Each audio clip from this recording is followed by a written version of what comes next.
Bonjour à tous les auditeurs de Radio Arc-en-Ciel, à ceux qui nous suivent sur YouTube et à tous nos amis du groupe Jésus est mon guide.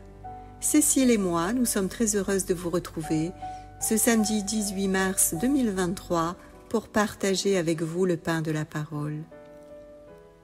Aujourd'hui, nous fêtons Saint Cyril de Jérusalem, qui a vécu au IVe siècle avant Jésus-Christ, donc au tout début du christianisme.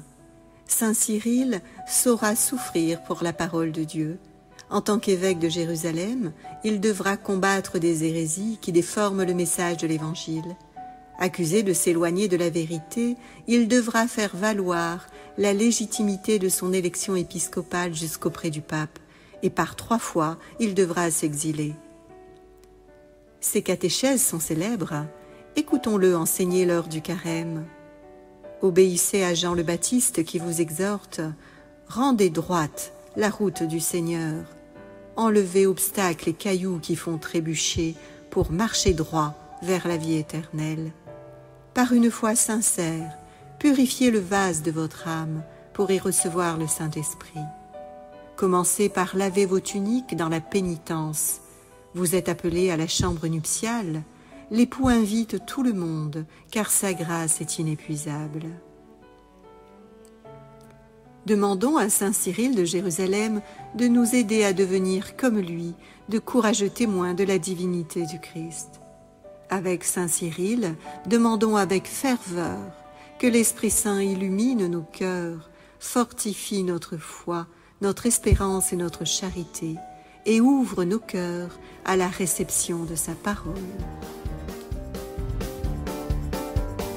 Esprit de sainteté, viens combler nos cœurs, tout au fond de nos vies, réveille ta puissance. Esprit de sainteté, viens combler nos cœurs, chaque jour fais de nous des témoins du Seigneur. Tu es la lumière qui vient nous éclairer, le libérateur qui vient nous délivrer, le consolateur, esprit de vérité, envoie l'espérance et la fidélité. Esprit de sainteté, viens combler nos cœurs, tout au fond de nos vies, réveille ta puissance. Esprit de sainteté, viens combler nos cœurs, chaque jour fais de nous des témoins du Seigneur. Tu es la lumière qui vient nous éclairer, le libérateur qui vient nous délivrer, le consolateur, esprit de vérité, en toi l'espérance et la fidélité. Esprit de sainteté, viens combler nos cœurs, tout au fond de nos vies, réveille ta puissance. Esprit de sainteté, viens combler nos cœurs, chaque jour fais de nous des témoins du Seigneur. Tu es la lumière qui vient nous éclairer, le libérateur qui vient nous délivrer, le consolateur, esprit de vérité, en toi l'espérance et la fidélité. Esprit de sainteté, viens combler nos cœurs, tout au fond de nos vies, réveille ta puissance. Esprit de sainteté, viens combler nos cœurs, chaque jour fais de nous des témoins du Seigneur. Tu es la lumière qui vient nous éclairer, le libérateur qui vient nous délivrer, le consolateur, esprit de vérité, en toi l'espérance et la fidélité. Esprit de sainteté, viens combler nos cœurs, tout au fond de nos vies, réveille ta puissance. Esprit de sainteté, viens combler nos cœurs, chaque jour fais de nous des témoins du Seigneur. Tu es la lumière qui vient nous éclairer, le libérateur qui vient nous délivrer, le consolateur, esprit de vérité. Lecture du livre du prophète Osée. Venez, retournons vers le Seigneur. Il a blessé, mais il nous guérira. Il a frappé, mais il nous soignera. Après 2 jours, il nous rendra la vie. Il nous relèvera le 3e jour. Alors, nous vivrons devant sa face. Efforçons-nous de connaître le Seigneur. Son lever est aussi sûr que l'aurore. Il nous viendra comme la pluie, l'ondée qui arrose la terre. Que ferai-je de toi, Éphraïm? Que ferai-je de toi, Juda? Votre fidélité, une brume du matin, une rosée d'aurore qui s'en va. Voilà pourquoi j'ai frappé par mes prophètes, donné la mort par les paroles de ma bouche. Mon jugement jaillit comme la lumière. Je veux la fidélité, non le sacrifice, la connaissance de Dieu plus que les holocaustes. Parole du Seigneur. Nous rendons grâce à Dieu.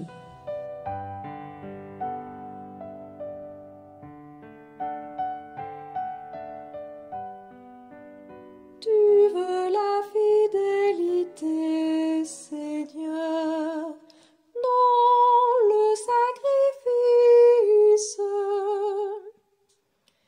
Pitié pour moi, mon Dieu, dans ton amour. Selon ta grande miséricorde, efface mon péché. Lave-moi tout entier de ma faute. Purifie-moi de mon offense. Tu veux la fidélité, Seigneur, non le sacrifice. Si j'offre un sacrifice, tu n'en veux pas. Tu n'acceptes pas d'holocauste. Le sacrifice qui plaît à Dieu, c'est un esprit brisé. Tu ne repousses pas, ô mon Dieu, un cœur brisé, broyé. Tu veux la fidélité, Seigneur, non le sacrifice. Accorde à Sion le bonheur, relève les murs de Jérusalem. Alors tu accepteras de justes sacrifices, oblations et holocaustes sur ton autel. Tu veux la fidélité, Seigneur, non le sacrifice. Dans le chapitre 5 du livre d'Osée, Dieu accuse d'infidélité la tribu de Juda et d'Éphraïm. Le peuple n'a pas respecté les commandements de Yahvé, il s'est laissé corrompre par les tribus païennes en adoptant leurs mœurs et en établissant avec eux des alliances contre sa volonté. Le Seigneur déclare solennellement à la fin du chapitre 5 « Moi, le Seigneur, je pars, je vais rentrer chez moi jusqu'à ce qu'ils reconnaissent leurs fautes et se tournent vers moi. Quand ils seront dans le malheur, ils me chercheront. » Mais alors une voix s'élève au début du chapitre 6, peut-être celle du prophète Osée lui-même, une voix qui lance une invitation angoissée à tous ceux qui veulent bien l'écouter. « Venez, retournons vers le Seigneur. » Quelle belle espérance vibre dans sa voix lorsqu'il est soucieux de ramener le peuple infidèle à son Dieu. Et il supplie ses frères de ne pas s'enfermer dans l'immobilisme. Il les prie de revenir vers le Seigneur, c'est-à-dire de se convertir. « Changeons de chemin, mes frères, nous nous sommes trompés de route. Faisons un virage à 360 degrés, car nous sommes sur la route de la perdition. Ensemble, bifurquons par le chemin qui mène au Dieu unique, le grand souverain et créateur du ciel et de la terre. Demandons-lui humblement pardon et reconnaissons nos fautes. » Ainsi, celui qui retourne à Dieu est d'abord celui qui reconnaît ses erreurs et sa misère, car le sacrifice qui plaît à Dieu, c'est un esprit brisé. C'est le premier pas nécessaire, comme le dit le psaume. « Pitié pour moi, mon Dieu, dans ton amour, selon ta grande miséricorde, efface mon péché. Lave-moi tout entier de ma faute, purifie-moi de mon offense. » Osée ne se lasse pas d'encourager et de consoler. Le Seigneur a blessé, mais il nous guérira. Il a frappé, mais il nous soignera. Loin de menacer ses frères, loin de les effrayer, il leur tend la main. Allons vers notre Dieu, n'ayons pas peur, soyons confiants à sa miséricorde infinie. Avec beaucoup de sagesse et une bonne dose d'humilité, il conduit ses frères sur la route de la réconciliation avec Dieu. Très patiemment, il explique la pédagogie divine à ceux qui se sont tellement éloignés de la source de vie qu'ils ne reconnaissent plus ses divins agissements. Yahvé a frappé, mais il nous soignera. C'est pour mieux guérir nos cœurs que Dieu nous a laissé aller à notre chute, pour nous permettre de toucher notre néant. Seulement ainsi, nous retournerons à Yahvé avec un cœur brisé et broyé. Et Osée continue. Après 2 jours, il nous rendra la vie, il nous relèvera le 3e jour, alors nous vivrons devant sa face. Les 3 jours indiqués par Osée évoquent la Sainte Trinité. Pour nous, chrétiens, ces 3 jours préfigurent aussi la mort et le triomphe de la résurrection du Christ, qui a accepté, tout Fils de Dieu qu'il est, l'humiliation de la mort sur la croix, avant sa résurrection finale pour racheter nos fautes. Les 3 jours sont alors le signe de la plénitude de la résurrection, de la renaissance de la créature, après le passage par le creuset de l'humiliation et de la contrition qui provoque une véritable conversion. L'amour d'Osée pour ses frères ne s'essouffle pas, et il les exhorte à suivre ce conseil. Efforçons-nous de connaître le Seigneur. Son lever est aussi sûr que l'aurore. Il nous viendra comme la pluie, l'ondée qui arrose la terre. Si nous connaissions Yahvé, nous saurions que sa miséricorde se lève immanquablement sur sa créature, que son Esprit Saint lave ce qui est souillé, baigne ce qui est aride, guérit ce qui est blessé, assouplit ce qui est raide, réchauffe ce qui est froid, rend droit ce qui est faussé. Voilà bien ce qui manque, c'est la connaissance de Dieu. Pour renouer l'alliance brisée, il faut le connaître, et pour le connaître, il faut le fréquenter tous les jours, dans sa parole, dans le service des plus petits, dans la pratique de ses sacrements et dans le respect de ses commandements. Car voilà ce que Jésus a déclaré, « Celui qui dit « Je connais Dieu » et qui ne garde pas ses commandements est un menteur. Celui qui observe sa parole montre par là qu'il aime vraiment Dieu de façon parfaite. C'est ainsi que nous savons que nous sommes unis à lui. » Cette connaissance de Dieu atteint son apogée éclatante avec notre Seigneur Jésus-Christ, qui a déclaré à ses apôtres « Celui qui m'a vu a vu le Père. Croyez-moi, je suis dans le Père et le Père est en moi. » Ainsi, pour connaître Dieu, fréquentons le Christ et désirons ardemment une grande intimité avec le divin Rédempteur. Jésus lui-même le dit, « Moi, je suis le chemin, la vérité et la vie. Personne ne va vers le Père sans passer par moi. Puisque vous me connaissez, vous connaîtrez aussi mon Père. Dès maintenant, vous le connaissez et vous l'avez vu. » Ici-bas, c'est par la foi que nous connaissons, comme le dit saint Paul dans la première lettre aux Corinthiens. Aujourd'hui, nous voyons comme dans un miroir confusément, alors nous verrons face à face. Aujourd'hui, ma connaissance est limitée, alors je connaîtrai comme j'ai été connu. Sois loué et glorifié, Seigneur, pour cette promesse de connaissance et d'intimité parfaite avec toi, divin Sauveur. Frères et sœurs, l'attitude pleine de compassion d'Osée n'est-elle pas celle que nous devrions avoir pour nos frères blessés, égarés sur les routes du monde?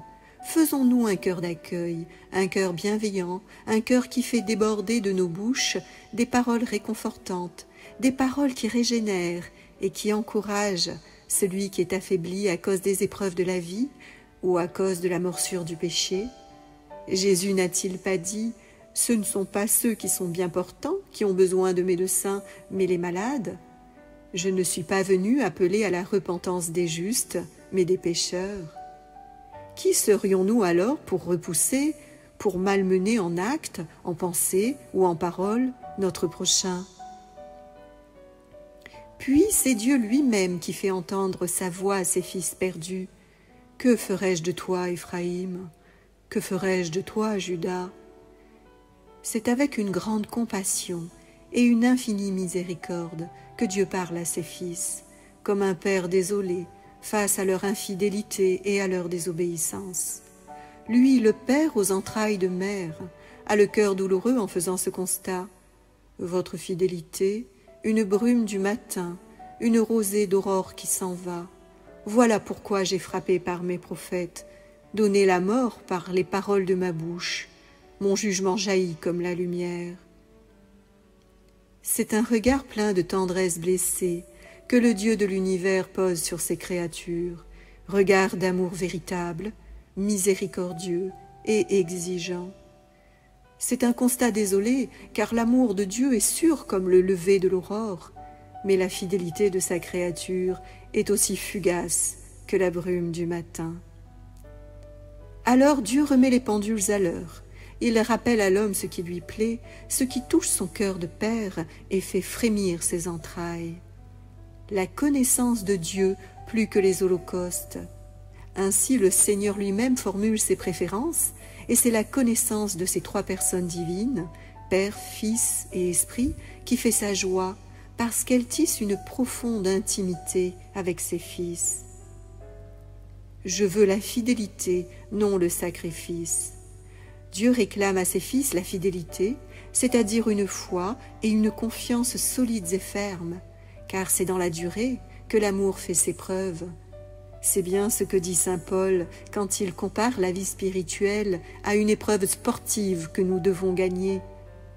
Que notre modèle de fidélité soit saint Jean-Paul II, lui qui est appelé l'athlète de Dieu. D'autres traductions du texte biblique disent « Je désire l'amour et non les sacrifices » ou encore « C'est l'amour qui me plaît et non les sacrifices ».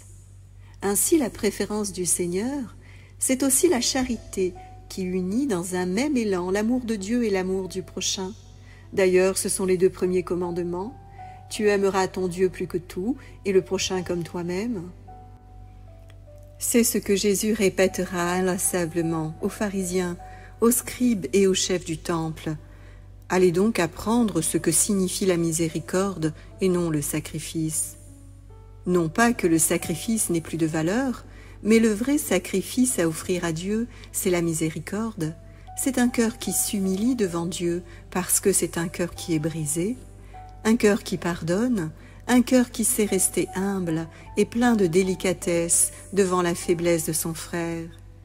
D'ailleurs, saint Paul insiste sur la valeur ultime de l'amour pour Dieu et pour le prochain dans la première lettre aux Corinthiens. Quand je parlerai les langues des hommes et des anges, si je n'ai pas la charité, je suis un airain qui résonne ou une cymbale qui retentit. Et quand j'aurai le don de prophétie, la science de tous les mystères et toute la connaissance, quand j'aurai même toute la foi jusqu'à transporter des montagnes, si je n'ai pas la charité, je ne suis rien. Frères et sœurs, dans cette période de carême, prenons la décision de connaître Dieu davantage en aimant le prochain, car c'est Dieu que nous aimons, puisque Jésus a dit « Toutes les fois que vous avez fait toutes ces choses, donné à manger ou à boire, accueilli l'étranger, visité les malades et les prisonniers, c'est à moi que vous les avez faites. » Frères et sœurs, aimons à travers nos actions, à travers les intentions de notre cœur et aussi à travers nos paroles, car comme le dit le livre des Proverbes, une bonne parole remplie de joie, alors qu'une parole méprisante inflige une blessure, quand bien même l'intention serait bonne. Frères et sœurs, que notre charité soit parfaite. D'ailleurs, que vaudrait une action, en apparence bonne, si elle est fondée sur de mauvaises intentions du cœur? Ou encore, que vaudrait une action fondée sur une bonne intention, mais qui s'exprime par des paroles méchantes?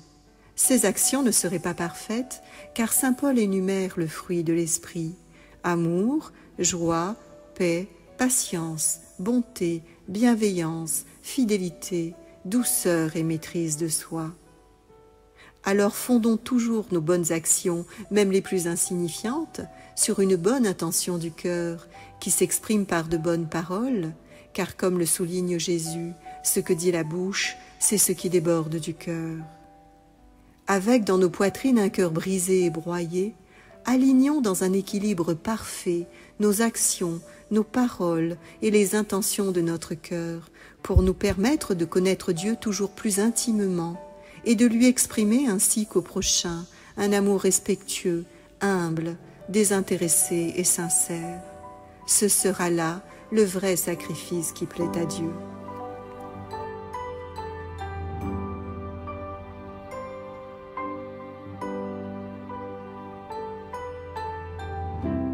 Me voici humblement devant toi, accueillant ta grâce qui se déverse en moi. Car voici ce que j'ai à t'offrir, un esprit brisé, une terre délaissée, un soupir. Tu seras la louange au cœur de mes épreuves. Tu seras la réponse à tout ce que je vis. Tu seras la main qui viendra pour me relever. Tu seras ma vie, mon chemin, ma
Tu seras la louange au cœur de mes épreuves. Tu seras la réponse à tout ce que je vis. Tu seras